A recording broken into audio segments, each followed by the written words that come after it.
그러면 검찰 입장에서는 피해자 특정됐고 피해자가 처벌을 원하고 허위사실이고 공중파 라디오 나와서 그럼 기소지. 그건 불기소 의견서를 쓸 수 있는 방법이 없어요. 예? 자, 김용민 최고위원, 야 재밌는 분이에요. 재밌다니요. 검찰의 정치적 의도가 의심된다. 네. 뭐라 그랬으면 그 앞에 대선 출마할지도 모르는 사람한테 기소하다니 검찰의 정치적 의도가 의심된다. 유시민 이사장 전화번호 아세요? 전화해 보세요 지금. 안 나간다면서요 본인. 여러 번 얘기했죠 이미 그거다. 본인 안 나가서 네. 여론조사에서 빼달라면서요. 네네네. 친문 후보로 자기 얘기하는 거 모욕적이라면서요. 네네네. 사람 가지고 장난한다는 식으로 굉장히 안 나가 얘기했잖아요. 네. 본인은 안 나간다는데 김명무 최고원이 뭘 대선 후보를 무슨 정치적 의도 가지고 기소한 얘기를 하냐. 마저 듣고. 그리고 검찰권 남용이요? 아니 없는 거를 만들어서만 검찰권 남용이 맞죠. 이것도 유시민 이라는 저 이사장이라는 사람이 여권이 유력한 대선 후보인데 그 사람을 이 검찰의 사이가 안 좋으니까 검찰이 끌어내리기 위해서 기소한다. 뭐 이러면 검찰과 남용 얘기를 정작 할 수 있을 겁니다. 아니라면서요 본인이. 근데 뭐 주변에서 정치적 남용이라는 얘기 난 이해를 못하겠어요. 일단 추측컨대 뭐 추정컨대 이런 표현을 좀 많이 쓰긴 했어요. 그 라디오에 나가서. 그래서 자기도 잘 모르지만 우발적으로 진행자가 누구 어느 지검에 누구가 했을 것 같냐고 물어봐서 한 대답이었거든요. 거기에 우발성이나 추측성이 있었다. 근데 어쨌든 자신이 언론에 되게 많이 노출되는 사람이고 그렇게 얘기를 하더라도 명예를 훼손했을 일정한 개연성이 있다. 이렇게 해가지고 기소 의견으로 나갈 수는 있을 것 같거든요. 그래서 저는 이게 뭐 벌금 500만 원 이하에서 좀 정리가 되는 그런 사건일 거라고 생각을 하는데 뭐 굳이 이게 도저히 불기소 의견서를 쓸 수 없다. 그렇지는 않은데 그래서 저는 이거는 항상 그렇지만 검찰의 정치적 의도는 아니고 검찰의 조직적 의도. 뭔 말이에요? 우리 조직을 건드리면 항상 퍼니시먼트는 있다. 이제 시사특공대. 내가 가만 안 있을 거야. 응? 법대로 할 거야 법대로. 내 진짜 가만 안 있으려고 그랬는데 진짜. 법대로의 시간입니다. 시사특공대 목요일 2부 3부 1시간 동안 법대로 하는 시간입니다. 용어상박 아비 규환 50보 100보 뭐 그런 용어를 쓸 수 있겠죠. 법률 코너 법대로 해. 박지훈 변호사님 나와 있습니다. 네, 안녕하세요. 박지훈입니다. 김준호 변호사님도 안녕하시고요. 안녕하세요. 김준호입니다. 새로운 mem버 소개합니다. TH 김이라고. 여분은 국제 변호사죠? 안녕하세요. From America. From America. 김. 오예. 근데 영어도 좀 깜죽거린다. 독특하다. 영어로 해도 영어가 좀 깜죽거림을 느낄 수 있는. 영어랑 한국어 느낌 되게 다르신 분들도 많은데. 맞아요. 말만 해도 그럽니까? 거의 같아. 와. 네, 그래, 뭐 알겠습니다. 그쪽 지역만도 같습니다. 일산 영어마을 쪽에서 오신 TH 김 변호사님이시고. TH 김님이시고요. From America. 아메리카 중에서도 아틀란타 지역에서 뭘 알고 있습니다. United States of America. 자, 이렇게 세 분 모시고 함께 하겠습니다. 먼저 청문회 얘기를 안 할 수가 없어요. 박지훈 변호사님, 네. 상식 좀 한번 우리 배워봅시다. 우리 네. 그런 국민들의 그런 불만을 지금 꽤나 많이들 갖고 있습니다. 어차피 국회에서 보고서 채택 안 해도 결국은 다 되고 뭐 이런 얘기들을 하는데 절차에 대해서 잘 모르는 분들이 조금 많습니다. 다릅니다. 네, 지금 인사청문회 제도가 노무현 정부 때부터 참여정부 때도 있었는데 네. 이 장관급 뭐 등등 인사청문회가 필요한 직책들이 있어요. 근데 헌법에 규정된 인사청문회가 아닌 국회 동의가 필요한 직책이 있습니다. 네. 이게 국무총리입니다. 국무총리. 국무총리는 국회 동의가 필요하고요. 청문회도 거쳐야 되고 동의까지 받아야 되고 나머지 장관들은 뭐 이제 채택이 되지 않는다 하더라도 일정 기간 지난 이후에 대통령이 임명을 하면 이제 그냥 임명이 되는 거고 이제 사실 지금 정부에서 뭐 국민의힘에서 상당히 대부분 반대를 많이 했기 때문에 아마 80~90%가 채택 안 되고 아마 임명되는 걸로 제가 알고 있습니다. 지금 이미 셋에 대해서는 그러니까 해양수산부 박준영, 그다음에 국토교통부 노형욱, 과학기술통신부 임혜수 후보들 세 분에 대해 후보에 대해서는 이미 채택 안 하겠다고. 채택이 안 된다. 부적격 판정 내렸거든요. 네. 그래서 채택이 되긴 어려워 보이는데 뭐 일정 시간 뭐 10일로 제가 알고 있는데 재채택 요구한 다음에 아니면 그거 안 해도 대통령이 임명을 할 수 있는 상황이 아닌가 보입니다. 그런 비판은 어떻습니까? 자꾸 두 분한테 죄송하지만 박지훈 변호사 하나 마지막으로 물어보면 이번 정부 들어서 유독 이렇게 단독으로 야당을 무시하고 보고서가 채택 안 된 후보자들을 그냥 장관으로 밀어붙여서 실패한 케이스들이 많다. 아니요, 저는 이번 정부가 아니고 비판. 뭐 저기 반대를 하면 반대가 좀 더 많은 것 같아요. 오히려 반대로. 예. 그래서 사실은 인선하는 과정에서 제가 알기로는 많은 사람들이 안 해요. 장관하면 뭐 거부한다고요. 장관하면 자기 인생이 끝나는 사람 가족들이 많이 반대를 한다고 그러더라고요. 그래서 하다 보니 안 되니까 그냥 관료들을 지금 하는 상황이 돼버렸거든요. 그 관료들인데도 지금 보면 지금 다 걸려가지고 뭔가 문제 뭐 정말 비판받아야 될 지점도 있을 것 같지만 뭐 야당에서 좀 필요 이상의 어떤 좀 발목을 잡는 모양새가 아니었나. 특히 국무총리 같은 경우는 이전에 이제 이낙연 총리라든지 정세균 총리도 상당히 반대를 많이 했던 기억이 나거든요. 사실은 뭐 큰 문제가 저는 없다고 판단이 되는데 그래서 이제 반대를 위한 반대인지 건전한 비판의 장인지 뭐 정책 검증하는 건지 좀 구별이 좀 됐으면 좋겠는데 그 부분 좀 아쉽습니다. 알겠습니다. TH 김님 총리 얘기하면 In English? from Atlanta. TH 김에게 물어보겠습니다. 지금 아까 박지원 변호사 얘기한 대로 하지만 국회 동의가 안 되면 안 되는 자리도 있습니다. 밀어붙일 수 없는 자리. 국무총리 후보 김부겸 뭐 후보라고 합시다. 김부겸 후보 어떻게 보십니까? 다음 주부터 가면 쓰고 나올까요? 복면 패널 뭐 이런 거. 아틀란타 티 같은 거 입고 복면 패널 나 한번 해보고 싶었어요 그런 거. 이렇게 봐요. 어때요? 그래. 뭐요?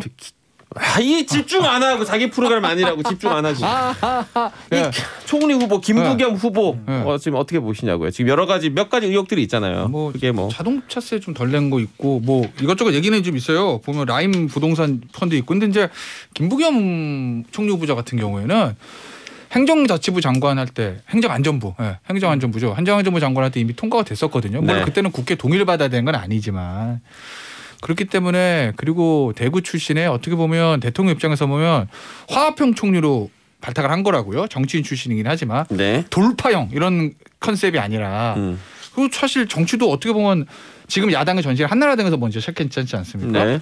그렇기 때문에 야당이 당연히 일종의 길들이기 차원에서 청문회에서 강한 공세를 하긴 할 거예요. 근데 야당 입장에서도 사실 수적으로 낙마도 안 되고 180대 100이니까 반드시 뭐 이거를 낙마시켜야 되겠다 뭐 이거보다 조금 정권과의 긴장감 이런 것들 왜냐하면 김기현 원내대표 입장에서 보면 지금 처음 원내대표가 됐기 때문에 그다음에 선거도 이겼기 때문에 뭔가 분위기가 좀 국민의힘이 나쁜 분위기는 아니잖아요. 뭔가 아마 성과를 좀 내고 싶겠죠. 근데 이런 게 있어요. 인사청문회가 큰 틀에 놓고 보셔야 되면 총리 그다음에 6월 달에 있을 김호수 검찰총장 이게 더 중요하거든요.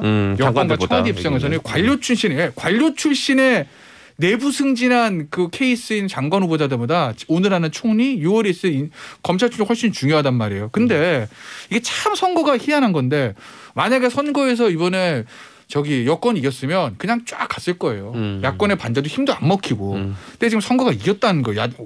여당의 참패가 진 거죠. 여당 입장에서 보면. 그러니 여권과 청와대에서도 뭔가 고민이 시작된 거죠. 여기서 만약에 야당이 반대하는데 장관 후보자 다 5명 임명하고 총리도 어쨌든 반대를 합니다. 근데 총리도 임명하고 6월 달에 검찰총장 더 반대하겠죠. 총장도 임명하면 독주하는 이미지가 보여지거든요. 야 이번 4월 달에 재보선 민심을 봐. 여당 보고 브레이크 걸려 또 니네 맘대로 해. 야당만 못 하나로 안 들어줘. 이렇게 나올 수 있죠. 이게 나오거든요. 그러니 뭔가 하나 여기서 한 둘 정도는 한둘을 야당의 요구를 들어줄 수도 있다. 그러면 야당 입장에서 뭐 장관 중에 예를 5명 중에서 3명 반대했는데 2명을 청와대에서 받아서 교체해줬어요. 그러면은 그 상황에서 총리, 검찰총장 다 반대하기는 야당도 부담이거든요. 정치란 주고받는 거니까. 아마 제가 봤을 때 문 대통령 인선 중에서 최고 인선이 이철희 정무수석. 알았어요. 저 개인적인 너무 이해 충돌 같은데. 우리 칭찬을 해도 뭐라 그래. 잘 나가다. TH는 괜찮은데 그러니까. 뭐 진행하고 있는 그러니까. 김모 그 진행자 김 변호사님. 그 관계가 있는 거잖아요. 그러니까. 그러니까 최고인데 이철희 정무수석이 평소에도 그런 얘기 많이 하거든요. 화석에서 정치란 다 이기라고 그러면 안 되고 질 땐 지고 주고받는 거다라는 얘기를 이철희 정무수석 굉장히 많이 하잖아요. 제가 아는 이철희 정무수석이라면 한둘 정도의 교체는 건의할 것 같고 우리 통화해보고 그런 건 아닙니다. 제 예상이에요. 지금 새로 당대표가 된 민주당 송영길 대표도 뭔가 약간 톤 다운하는 이런 분위기를 가고 있잖아요. 그렇다고 보면 예전처럼 밀어붙이는 게 아니라 청와대에 조심스럽게 한둘 정도의 교체는 건의할 수 있을 거다. 저는 제가 답변을 좀 하고 싶은 게 이게 아니에요? 그러니까 주고받는다는 얘기가 이런 거 말고 예를 들어서 뭐 법안 통과가 있으면 특검 뭐 이런 얘기에서 주고받는 게 가능하지.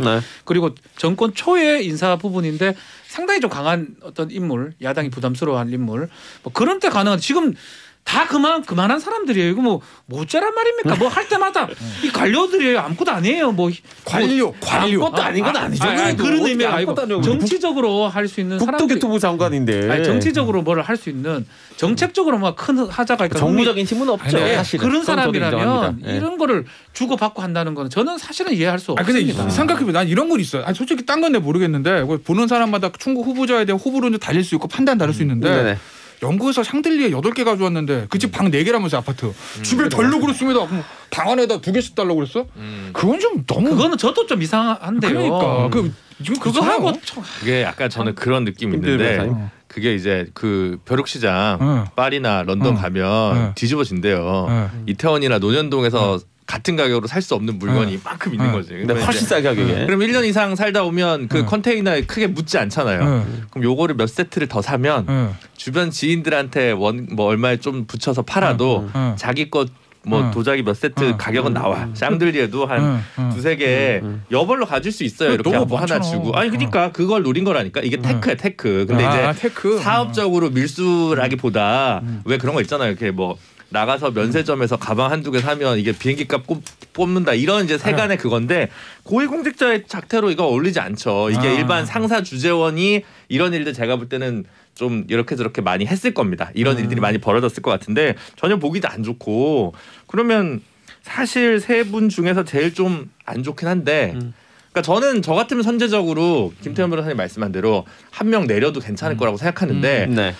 범죄 수준만 놓고 보면 참 누구를 내리는 게 맞겠다 이런 생각이 잘안 인선을 도박하듯이 한 2명 떨어질 사람 둘이 한번 해놓고 그거에 무슨 국정을 그렇게 한 게 원래 맞습니까? 근데 세종시 수준이 이렇다고 볼 수도 있어요. 이게 뭐냐면 그런 발언은 논란될 수 있고 진짜로 이거 고르고 골라서 제일 흠이 덜한 사람으로 제가 그러니까 민정수석실 뭐 하냐 이렇게 얘기할 게 아니라 저는 인사수석실이나 민정수석실에서 흠이 제일 적은 사람, 흠이 많은 사람들은 제 꿈은 차관이었습니다. 이렇게 얘기할 사람들이 많다니까요. 오히려 아까 박지원 변호사 정책이나 법안은 주고받아도 인사를 주고받는 건 안 된다고 말씀하셨는데 이게 주고받는다는 거 기브앤테이크 바터라고도 하죠 업계에서. 이게 어떻게 보면 굉장히 나쁜 것 같거든요. 근데 사실은 정치는 그렇게 하는 건 저는 맞습니다. 왜냐하면 기본적으로 이해관계가 여러 개가 갈리잖아요. 네. 현대의 다원화단사에서 내 주장이 무조건 옳고 상대방 무조건 틀리고 이렇게 할 수는 없는 것이거든요. 다양한 사람들이 있기 때문에 다양한 정파가 있고 다양한 의견들이 있는 거. 그걸 조율하려면 어느 정도 주고받게 해가지고 타협점을 찾는 건 정치에 그건 필요 불가결한 거예요. 그게 안 되면 오히려 극단으로 치닫는 거예요. 내 얘기만 옳고 야 우리가 200석이니까 니들 100석 조용히 해. 우리 마음대로 할 거야. 또 5년 전 바뀌면 청구금 우리가 잡았으니까 우리 마음대로 할 거야. 이러면 사실 정치가 발전이 없거든요. 그러다 보면 야당이 반대하는 게 어제도 여론들이 좀 좋지 않고 나름의 좀 일리가 있다고 하면 야당의 체면이라고 해야 되나?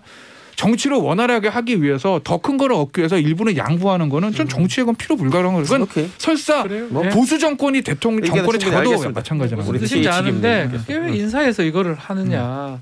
그러면 그래요. 이제 멀리 내다보고 한 떨어질 사람 2명 만들어 놓고 떨어진 다음에 다시 후보 내고 국정이 제대로 되겠습니까? 원래 저는 근본적으로 인사청문회 제도 좀 필요하다고 봅니다만 계속 지금 문제 제기되듯이 도덕성 부분하고 정책 부분하고 좀 나눠서 도덕성 부분은 조금 비공개적으로 하고 그래야지만이 인재들이 등용이 될 기회가 있어요. 그러니까 그런 것도 뭐 김태현 변호사는 장관은 할 수 있겠습니까? 김태현 변호사 TH 죄송합니다. THC. 저는 from America에서. 그리고 제가 뭐 이번에 다른 기회 때문에 우리 이분은 이제 TH 김이고 김태현 변호사 관련해서 제가 조금 이게 뭐 돌려봤는데 큰 결격 사유는 없었습니다. 만들어낼 수 있습니다. 저는.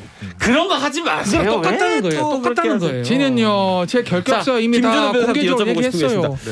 또 다른 야당인 정의당에서는 뭐 입장이 지금 정해졌습니까? 아니면 뭐 방향 오전에 보니까 2명은 지명 철회하고 지명 철회하고 뭐 1명 부적격인가? 뭐 둘 하나 하여튼 나눴는데 둘 하나로 나눠서 뭐 하여튼 뭔가 좀 움직여 달라라고 얘기를 하는 것 같아요. 근데 그 김태현 변호사님이라고 있는데 그분 진행하시는 방송에 보면 그 대학 동기인 박주민 의원 인터뷰 해가지고 어제죠. 박주민 의원도 그 얘기 했더라고. 뭐 이러면서 그냥 그러고 이제 가셨어요. 박주민 의원이. 대학 동기죠. 재수했고 똑같이 동기죠. 인터뷰 좋더만요. 그래서 조금 문제 있는데 딱 누구다라고 하기가 누굴 내려라고 하기가 저도 이게 되게 좀 애매하더라고요. 이 모든 게 무슨 부담이겠어요. 왜냐하면 본인들 당원도 아니고 다 이건 그냥 관료인데 사실 민주당에서 무슨 부담이 있겠어요. 이게 제일 아쉬운 게 자. 100번요. 그냥 솔직하게 제가 말씀드릴게요. 해양수산부 잘 모르겠어요. 뭐 과기통신부 잘 모르겠어요. 근데 국토교통부 같은 경우 지금 무슨 문제가 있냐면 LH 사태 이후에 지금 그렇죠. 이사 부동산 정책하고 3기 신도시 이렇게 하나로 다 완전 이게 연대처럼 묶여 있어요. 이거 계속 가냐? 아니면 일단 쉬냐? 없냐? 뒤로 가냐? 옆으로 가냐? 이거 정해야 될 수도 있단 말이에요. 상당히 어떻게 보면은 누가 봐도 지금 셋 중에서 가장 중요한 자리. 중요한 자리고 장관들 전부 합친 자리 중에서 제일 중요한 자리일 수도 있어요. 근데 이분의 어떤 정책에 대한 뭐 가치관이라든지 지금 현재 신념이라든지 이런 거에 대해서 얘기가 계속 안 나오고 있거든요. 전혀 얘기가 안 되고 이거 국가적 손실일 수도 있어요. 어떻게 보면. 뭐 이거 누가 정권 잡아도 마찬가지인데 뭐 박근혜 정부 때도 있었고 이명박 정부 때도 현 정부에도 나오고 노무현 정부 때 인사청문회에서 만들어진 이유가 항상 나오는 문제예요. 정책과 비전 그보다 그 사람의 살아온 길의 검증. 물론 도덕성 검증은 굉장히 필요한 거긴 한데 그게 망신 주기로 가고 지나치다. 넘어간 거 아니냐는 얘기는 계속 제도 자체에서 이제 뭐 누가 정권을 잡고 이걸 떠나서 제도 자체에서 항상 나오는 얘기거든요. 그러니까 박지원 변호사 얘기했던 야당의 반대를 위한 반대 발목 잡기 그리고 여당의 청와대 그 강행 처리 이게 현 정부만 있었느냐?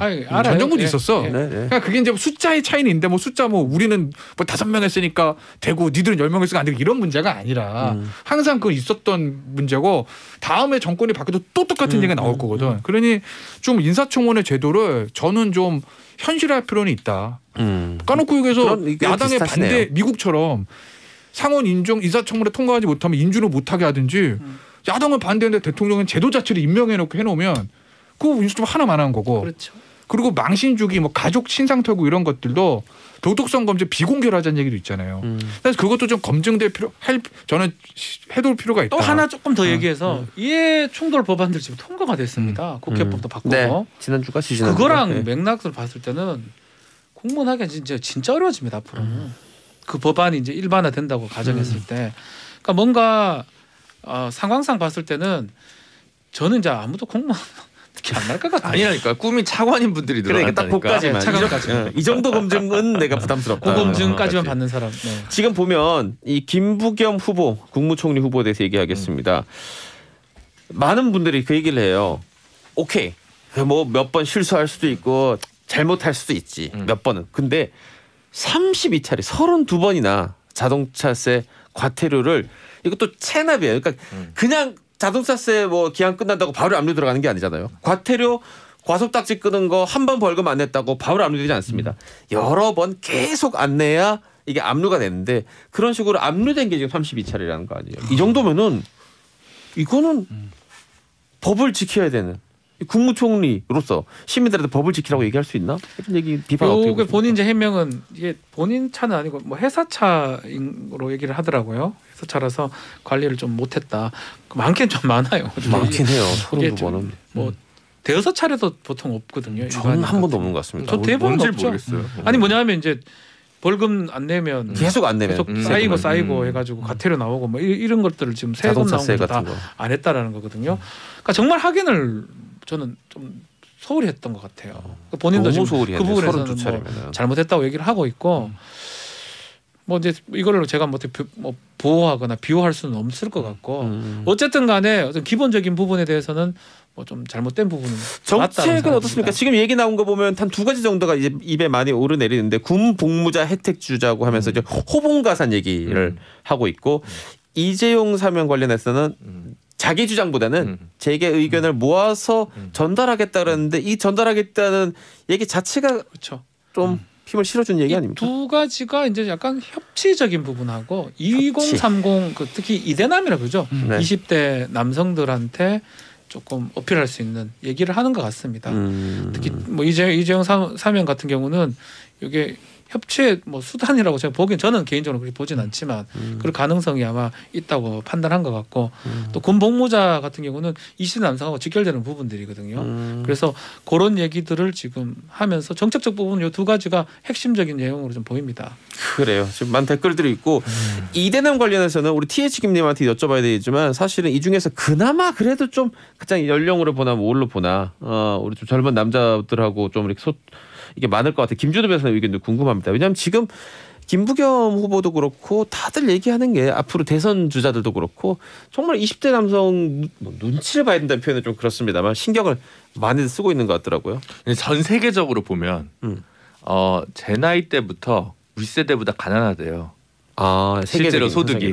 그러니까 뭔가 부모님 세대나 자기 삼촌 세대에 비해서 본인들이 이룰 수 있는 경제적 성취는 별로 없는 것 같고. 근데 너무 슬픈 표정으로 얘기하지 않았으면 좋겠습니다, 김준호 변호사. 신해철 노래 하나 틀어주세요. 그런 슬픈 표정. 그래서 이제 하여튼 말아요. 그런 거 여러 가지 억눌림이 있을 것 같아요. 불평등에서 이제 그림자 쪽에 이제 20대 남성들이 이제 같이 붙어 있는 부분이 있으니까 특정한 정책은 좀 필요하다고 저는 생각을 하거든요. 근데 이제 예전과 같은 가산점, 사실 제가 만나보면 가산점은 공직에 갈 사람이 몇 사람이나 된다고 아무리 노량진에 많이들 가 있는다고 하지만 그게 있는 건 아니고 저는 진짜로 그 뭐 모병제 징병제 논란도 요즘 좀 있던데 그냥 일단 최저임금 줬으면 좋겠어요. 최저임금은 맞춰주자. 네, 일단 딱 하나. 네, 그것부터 좀 시작을 해야 기본이 되는 거지. 그게 단계적으로라도. 알겠습니다. 자, 3부로 넘어가서 이야기 나눌게요. 잠시만요. 이제 시사특공대 세 분의 시사평론가 겸 변호사 겸 진행자 겸 이런 분들과 함께 이야기 나누고 있습니다.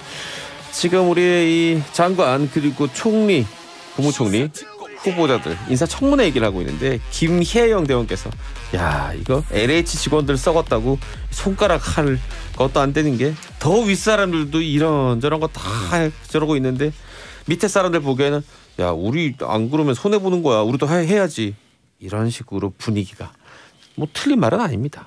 틀린 말은 아닌 것 같아요. 보고 배우는 거거든요. 네, 아까 그렇죠. 김준호 변호사도 얘기했지만 그런 행태들을 그 전에 대사 부인한테도 듣고 그렇죠. 자기 거기 5번가 옆에 가면은 거기 있는데 그거 3분의 1이면 다 살 수 있어. 그거 사가지고 이렇게 주고 딱 그 저거 받으면 수급만 받으면은 괜찮아. 뭐 이런 거 다 듣고 보고 하는 거예요. 인막수 대원. 야 이름 진짜 특이하네요. 인막수. 인사청문회 비공개하자고 말할 수 있는데 인사 5대 원칙, 7대 원칙 운운하던 이 정권에서 그런 주장하면 그것은 염치가 없다. 네. 라는 생각이 그 부분은 맞죠. 그렇죠. 네. 근데 이게 아마 위장전입은 몇 년도 이전 건 묻지 않는다 아마 이런 식으로 이렇게 했으니까 네. 청와대 검증의 그 기준선은 아마 통과된 분들일 거예요. 다 통과는 됐는데 네. 이런 것 같아요.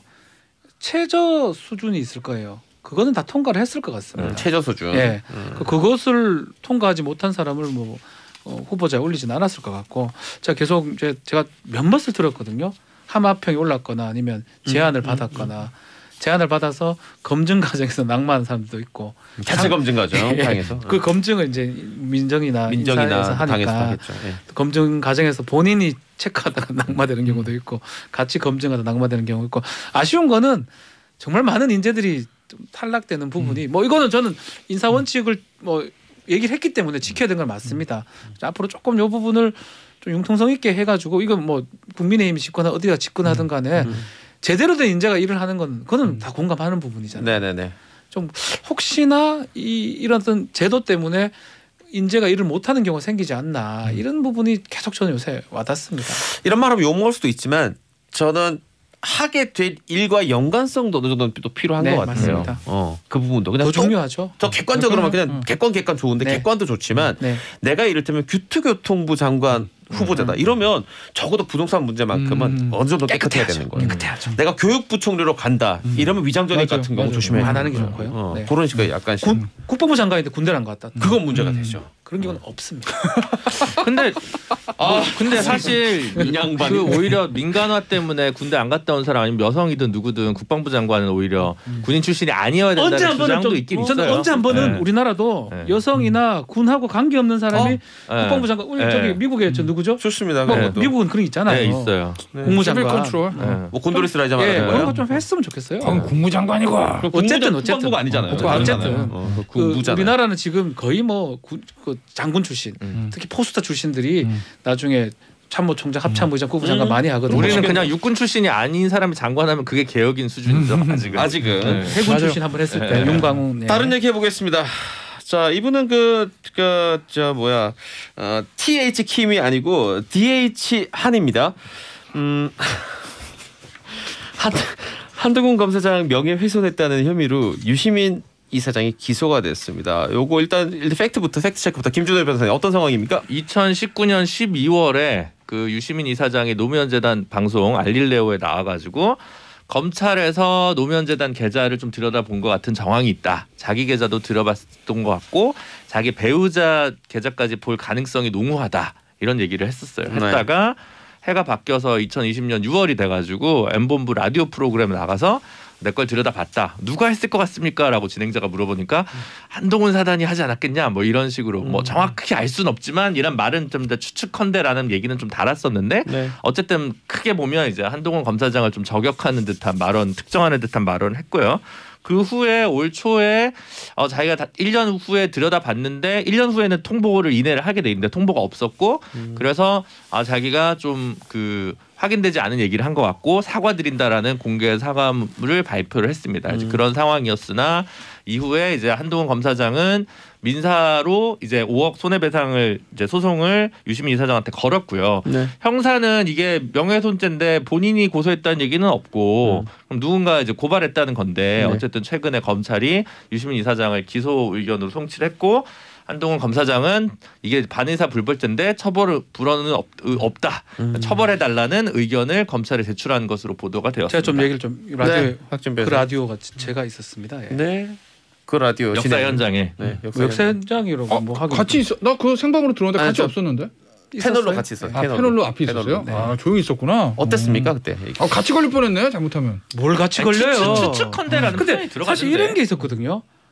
한동훈 부장이 이끄는 반부패부가 했지 않을까 이런 식으로 추측성이 있어 답변을 했어요. 근데 사실은 이거는 최근에 그 문재인 대통령 모욕죄 지금 고소 취하되고 됐던 그 맥락으로 좀 같다고 보거든요. 한동훈이라는 개인을 본 게 아니고 검찰이고 검찰이면 반부패부고 당시 반부패부장이 한동훈이다.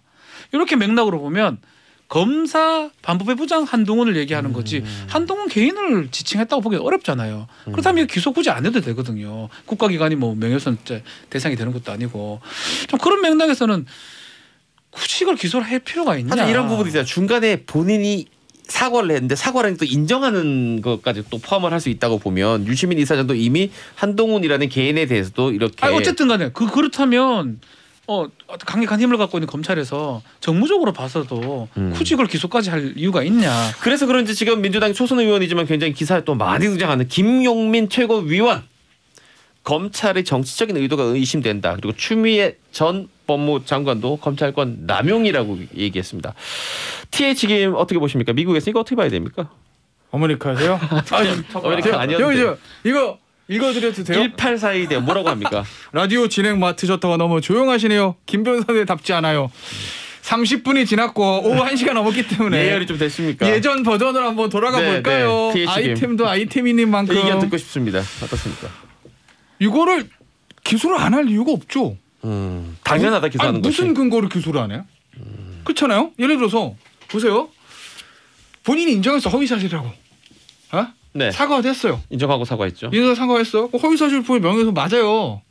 그럼 뭐 아까 박지원 변호사 얘기는 뭐 한동훈 검사장이 이끄는 반부패부라고 얘기했기 때문에 반부패부라는 거 집단을 지칭한 거니까 피해자가 특정 안 돼서 명예훼손 이거 얘기하시는 것 같은데 국가기관이 거기 분명히 한동훈 검사장이라고 취지의 얘기가 나왔고 그나 또 공교롭게도 한동훈 검사장 수사심의위원회 있는 날 오후에 2시에 근데 아침에 나와가지고 뭐 한동훈 검사장이 뭐 어쩌고 저쩌고 무슨 계좌를 허위로 했느니 언니 만에는 이런 얘기 하고 갔잖아요.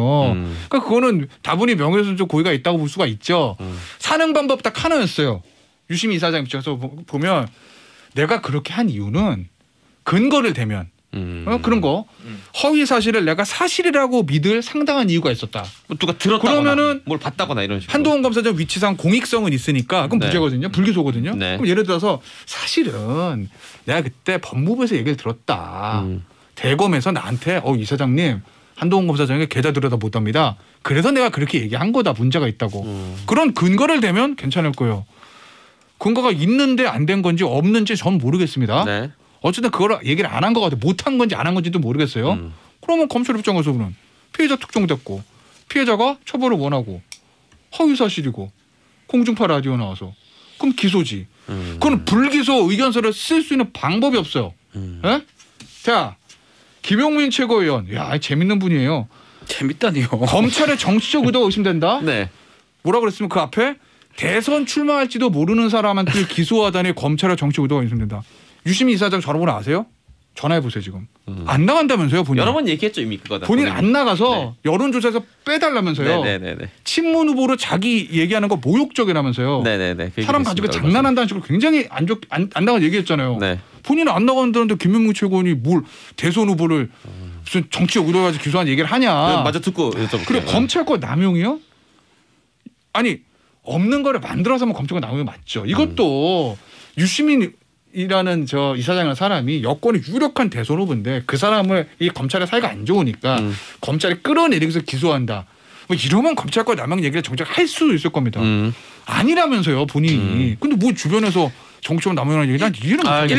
일단은 재밌다는 표현은 뭐 저는 좀 잘못됐다 생각이 들고. 뭐 그래요 그러면. 뭐 대권 후보 뭐 그런 상관없어요. 근데 이 사건의 본질은 검언 유착이었거든요. 이건 사건은 진행 중입니다. 본인이 그렇게 얘기했다니까. 네, 대선 후보를 기소하는 건 진행이고 사실은 한동훈 검사가 필요하다면 이동재 기자를 고소를 하든가 그걸 해가지고 조치가 되는 게 오히려 바람직한데 또 검찰 같은 경우는 기소의 모든 걸 막강한 권한을 갖고 있습니다. 막강한 권력. 예컨대 윤석열 총장에 대해서 한겨레에서 오보를 한 적이 있죠. 아, 네. 별장 관련해서 즉각 배당해서 해버렸어요. 그러니까 사실은 검찰권이 강력한 권한을 갖고 있다면 좀 잘 써서 국민들이 신뢰할 수 있으면 더 좋은데 항상 보면 제가 이 노래가 꼭 떠올라요. 왜 슬픈 예감 틀린 적이 없냐. 검찰이 원하는 대로 다 끌어가는 거예요. 자기 식구는 다 보호하고. 검찰이 약간이라도 도전하는 제가 좀 조금만 검찰이 약간이라도 도전하는 모습은 다 가차없이 기소하고 수사하고 압수수색하고 박살 내버리거든요. 그 모습을 봤을 때 강력하고 엄정하게 쓰면 얼마나 좋습니까? 아닌 모습이 많고 자기 식구들은 감싸고 자기랑 연관이 있는 선택적 수사를 계속하고 선택 정의를 실현시키는 그 모습에 대해서 문제제기를 하는 거예요. 진짜 질문. 네. 그러면은 박지원 변호사가 담당 검사예요. 네. 이걸 불기소 의견서를 어떻게 쓸 거예요? 잘 쓸 겁니다. 아니 그러니까 만약에 저는 지금 얘기했잖아요. 국가기관이라 국가기관. 피해자 특정 안 됐다고. 그렇죠. 근데 저는 본인이 또 사과하고 인정하고 사과하고 그렇죠. 이런 부분도 참작해서 기소할 이유가 뭐가 있습니까? 네, 좀 애매하긴 해요. 왜냐하면 일단 19년 12월에는 한동훈 검사장 얘기를 안 했어요. 알릴레오 얘기. 검찰에서 들여다보는 것 같다라고 얘기를 했고 이제 한동훈 검사장 얘기 나온 건 20년 6월 방송이에요. 그리고 질의응답 과정에서 나왔어요. 그러니까 19년 12월에 뭐라 그러냐면 누군지 얘기할 수 없지만 자기가 취재원이 있다는 식으로 얘기했어요. 그래서 우리 김태현 변호사님 얘기했듯이 이제 사실에 오인할 만한 상당한 증거를 내놓으면 예를 들어 뭐 서초동 까투리한테 들었다. 예를 들어 서초동에 있는 중진 기자한테 지금 검찰이 지금 들여다보고 있다는 그렇게 들었다. 그렇게 소명하면 오인할 만한 이거 있고 그러면 그 기자가 이제 참고인으로 나오고 뭐 이렇게 하면 되는 거고. 그다음에 두 번째 저지선은 뭐냐면 추측컨대 뭐 추정컨대 이런 표현을 좀 많이 쓰긴 했어요. 그 라디오에 나가서. 그래서 자기도 잘 모르지만 우발적으로 진행자가 누구 어느 지검에 누구가 했을 것 같냐고 물어봐서 한 대답이었거든요. 거기에 우발성이나 추측성이 있었다. 근데 어쨌든 자신이 언론에 되게 많이 노출되는 사람이고 그렇게 얘기를 하더라도 명예를 훼손했을 일정한 개연성이 있다. 이렇게 해가지고 기소 의견으로 나갈 수는 있을 것 같거든요. 그래서 저는 이게 뭐 벌금 500만 원 이하에서 좀 정리가 되는 그런 사건일 거라고 생각을 하는데 뭐 굳이 이게 도저히 불기소 의견서를 쓸 수 없다. 그렇지는 않은데 그래서 저는 이거는 항상 그렇지만 검찰의 정치적 의도는 아니고 검찰의 조직적 의도. 뭔 말이에요? 우리 조직을 건드리면 항상 퍼니시먼트는 있다. 이런 조직적 의도는 그러니까 좀 사감은 대선이나 비슷한 그런 정책 이벤트에 영향을 주려고 한 행동은 아니지만 본성이다 이것은 기소 본능이다. 그래서 제가 똑같이 조금 봐도 뭐 김대면 다시 말씀하시겠지만 TJ, TH 헷갈려. TJ는 박태준. 죄송합니다. 노래방 기계 TJ. 장혁 아니야 TJ. 얘기를 하겠지만. 너무나 막강합니다. 자꾸 그걸 우리가 무시하면 안 돼요. 청와대도 누구도 건드릴 수가 없는 게 검찰입니다. 청와대 무슨 비서관이고 수석이고 싹 기소할 수 있어요. 실제로 하고 있고요. 대통령 뭐 말하지도 못하잖아요. 지금 상황상. 그런 상황이라면 이렇게 막강한 권한을 헌법과 법률, 국민이 준 거거든요. 정말 엄정하고 절제되고 잘 쓴다면 검찰개혁까지 이런 얘기까지 안 왔을 건데 가만 돌이켜보면 보수 정권이 있을 때는 찍소리 못 하다가 지금 뭐 민주당이 자꾸 이러면 항상 위로 더 치받는 모습이거든요. 저는 그 연장선상으로 생각이 듭니다. 이 사건도 저는 그거랑 맥락이 좀 같지 않을까 생각이 듭니다. 나는 저게 여권에서 가지고 있는 검찰에 대한 피해의식일 수도 있는데 네. 어쨌든 대통령이 지금 이번 서울시장 재보궐선거에서 여당이 지긴 했지만 대통령 지는 그래도 30%대를 있으면 5년차 뭐 해서 마지막 해치고 굉장히 높은 거거든요. 사실. 네. 역대 대통령 비하면 그렇죠. 높죠. 여당은 어쨌든 180석이라는 압도적 의석을 가지고 있습니다. 네. 법무부 장관도 정치 이슈는 박범계 장관이에요. 네. 뭐 검찰청 좀 공석이지만 곧 임명이 되겠죠. 아무래도 네. 청와대하고 여당이 좀 결이 맞는 사람으로. 네. 이런 상황에서 검찰이 검찰권을 남용해서 여당을 치받는다라고 그런 상황들이 만약에 야당 의원들 전체 이렇게 지소했다. 그러면 야당 탄압에 대한 얘기는 할 수 있었을 수도 있어요. 박근혜 대통령 시절에 만약 들어서 당시에 새정치민주연합 전직 의원이나 유력 후보를 이렇게 기소했다라고 하면 네네. 그게 할 수도 있겠죠.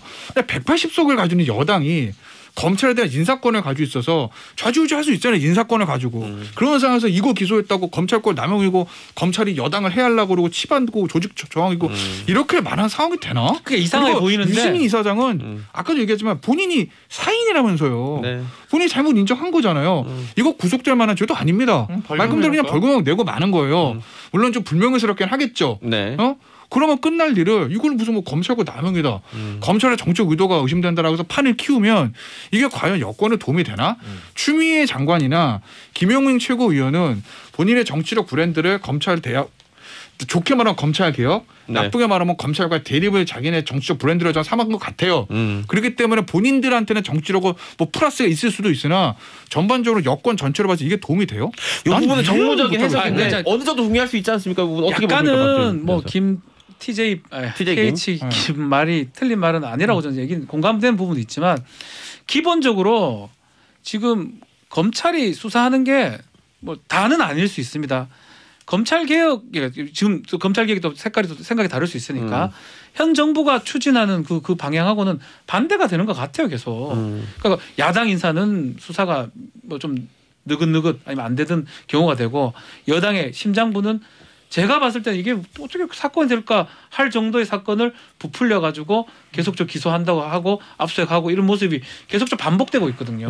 뭐 아니라고 얘기하면 그건 뭐 더 논쟁을 할 수가 없습니다. 제가 말했던 원자력 사건이나 울산 사건이나 출국 금지 사건이나 저는 다 그 똑같은 맥락으로 보거든요. 이 유시민 이 기소도 저는 그런 맥락에서 봅니다. 어떻게 보면 김종현 변호사의 어떤 네. 정무적인 판단은 딱 그대로입니다. 아니지만 검찰을 보호하기 위해서 본성 같은 본성 같이 조직의 우리의 조직을 지키는 길은 이거라고 지금 한 게 아닌가. 말씀대로 윤석열 총장한테는 당한 거예요. 저는 제가 봤을 때 믿는 도끼 발등찍혔다고 봅니다. 현 정부가 현 대통령 청와대가 그다음에 김호수 이제 지명자가 후보자가 뭐 될지 안 될지 지켜봐야 되겠지만 또 발등 찍힐 수도 있는 거고요. 그건 뭐 알 수가 없겠죠. 그렇지만 말씀대로 180이 있어도 검찰은 통제가 안 되고요.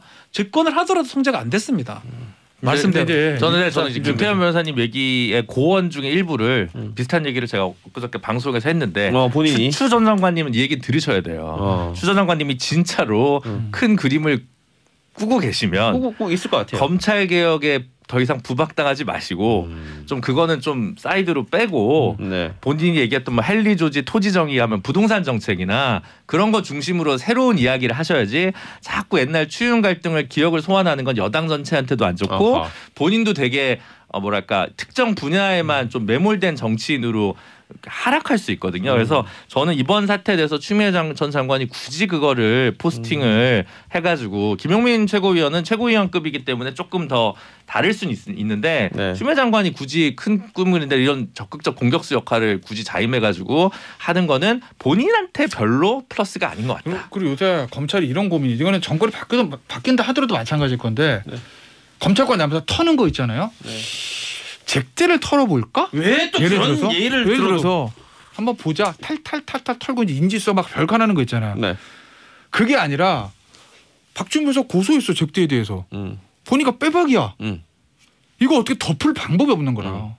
이건. 왜냐하면 고발인들이 눈을 뜨고 보고 있으니까. 그러니까 설사 이게 정말 예를 들어서 이 담당 검사가 유시민 이사장 너무 좋아하고 유시민 이사장을 덮어주고 싶고 무혐의를 어떻게든 쓰고 싶고 하는 사람이라도 어떻게 할 방법이 없는 상황들이에요. 워낙 다 보고 있고 사실관계가 명백하고 텍스트가 나와 있으니까 뭐 압수수색하고 말고 할 것도 없잖아요. 네. 피싱 뭐라고 하든지 제가 모르겠는데 판단만 남아 있는 거예요. 본인이 다 판단만 하면 돼. 다 얘기했었으니까 이거를 무슨 확실하고. 덮고 뭐 더 가고 이럴 수가 없고 담백하게 갈 수밖에 없는 상황이다 이건. 그러니까 이게 무슨 정치적 의도를 가지고 남용하고 이렇게 볼 수 있는 상황은 아닌 거예요. 그럼에도 90몇만 원을 기소를 해버리고 90몇만 원. 그럼에도 그런 거 있죠. 나모 전 대표의 그거는 99만 원 그거 기소가 안 되고 불기소가 되는. 저 마지막에 우리 김준우 변호사께서 추미애 전 법무장관에게 아주 고언을 주셨습니다만 저는 그런 생각이 듭니다. 그거 들을 사람이었으면 안 들으실 것 같습니다. 더 쓴 얘기를 하시네요. 네, 안 들으실 것 같아요. 그런 얘기 뭐 좀 많이 나왔습니까? 그럼 검찰 얘기 계속했으니까 검찰 얘기 좀 더 하다가 또 광고로 들어줘. 지금 보면 김호수 전 법무부 차관이 차기 검찰총장으로 내정된 상황입니다. 박지원 변호사 지난번 이제 몇몇 이름 얘기해 주셨는데 그 중에 이제 얘기를 했고 이 자리에 우리 지금 TH 대신 앉아있던 김병민 위원은 김호수 전 차관은 너무 지나치게 친여 성향을 갖고 있다. 이 정치적 성향 때문에 국민의힘에 가만히 있지 않겠다 그랬는데 지금 이제 국민의힘 김기현 말을 그대로 읽을게요. 제가. 후보 추천위에서 꼴찌한 사람을 1등으로 만들어버리는 이 신비한 기술은 어디서 나오느냐라고 했습니다. 일단 신비한 기술을 얘기하기 전에 후보 추천위에서 등수를 이걸 누가 또 공개했는지 저는 이것도 이해가 안 됩니다. 이게 신비하다 오히려. 너무 신비합니다. 이게 공개가 돼가지고 하여튼 뭐 언론에 뭐 얘기하는 게 뭐 재밌습니까 다? 이걸 알아야 돼요 우리가. 왜 얘기했을까 진짜 이거는. 결국 이렇게 써먹을 수 있는 거잖아요. 등위가 매겨졌는데 정부에서 아니면 박범계 장관이 등위하고 상관없이 이거 써먹으려고 하는데 그 등위라는 건 뭡니까? 그러니까 그 안에 후보군에 넣으면 되는 거지. 그 등수가 뭐가 그 안에서 중요합니까? 뭐 1등, 2등, 3등은 의미가 시험 없다. 칩니까 이거? 옛날에 그런 거 있었잖아요. 돼, 참여정부 때도 A, B가 대법관을 낙점됐는데 조선일보 같은 데서 단독 이렇게 했어요. 그럼 청와대에서 이 단독을 인정하기 싫어서 한 명을 바꿉니다. 그렇게 해서 대법관이 제때 못 되신 분들도 있고 그러니까 이제 언론 플레이를 하시는 고위직들 분명히 있어요. 저는 뭐 그거는 이런 정보는 왜 세는 거예요? 왜 세요? 이 시스템이 이거 전 모르긴 몰라도 저기 그 7명 중에 아마 내부 위원은 아닐 거고 외부 위원 중에 누구 한 사람이 얘기를 해줬겠죠. 기자들 이거 어떻게 그 상황이 어떻게 됐습니까? 뭐 1차에서는 이렇게 올라왔고 꼭 뭐 얘기해주고 대단한 비밀도 아니잖아요. 그거를 쓰고 안 쓰고 언론사의 판단이지. 이 저 6월입니까 청문회? 6월쯤에 할 거라고 좀 알려져 있죠 지금. 뭐 그렇게 해서 나온 거 아니겠어요? 아까도 저 TH 김이 얘기했지만 이거는 좀 그래도 중요도가 있잖아요. 긴장해야 될 만한 청문회 아닙니까? 주고 갈 이야기가 어떤 점이 제일 그 논란이 많이 될까요? 김호수 차기 총장 등에서. 정치적 중립성 아니겠어요? 역시. 그러니까 왜냐하면 예전에 보수 정부도 똑같은 일이 있었는데 MB 때 마지막에 한상대 검찰총장이 기억납니다. 너무나 MB랑 가깝다. 그래가지고 야당에서 이제 반대를 많이 했었어요. 근데 결국 임명을 했습니다. 그때도. 근데 나중에 뭐 검사들이 들고 일어나가지고 좀 불명스럽게 옷을 벗었죠. 근데 보수 진보가 이게 바뀌었을 뿐이지 김호준 전 차관은 어쨌든 현 청와대랑 이성윤 지검장만큼은 아니지만 그래도 가깝다고 알려져 있잖아요. 그 문제 때문에 최재형 감사원장도 감사위원회에 반대한 거고 왜? 독립성의 문제이기 때문에 이건 안 된다. 나는 제청을 안 하겠다라고 한 거고 본인 헌법상의 권한이니까.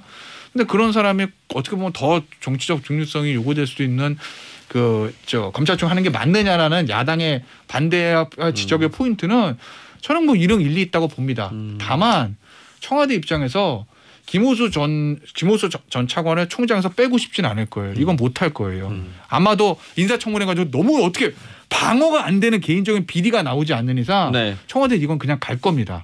이건 청구정 판단은 그게 할 거예요. 아마 제가 청와대라도 김호수 전 차관은 어떤 비판이 있어도 총장을 임명할 거예요. 그래야 될 것 같습니다. 제가 대통령이라도. 안 그럼 너무 많은 것들이 흔들리게 돼요. 너무 많은 거 힘들어질 수도 있으니까. 그렇기 때문에 장관을 한두를 줄 수도 있다. 뭐 준다는 편도 죄송한데 그런 거 큰 판을 보는 거예요. 그렇다는 거고 결국 김호수 전 총장에 대해서 제거 관심은 정보 듣고 이따 해요? 이따 할게요 그러면. 자 관심은 우리 TH팀의 관심은 무엇인지 진행 솜씨 있다. 광고 듣고 듣고 싶어라. 네. 돌아옵니다. 관심 어디에 있을까?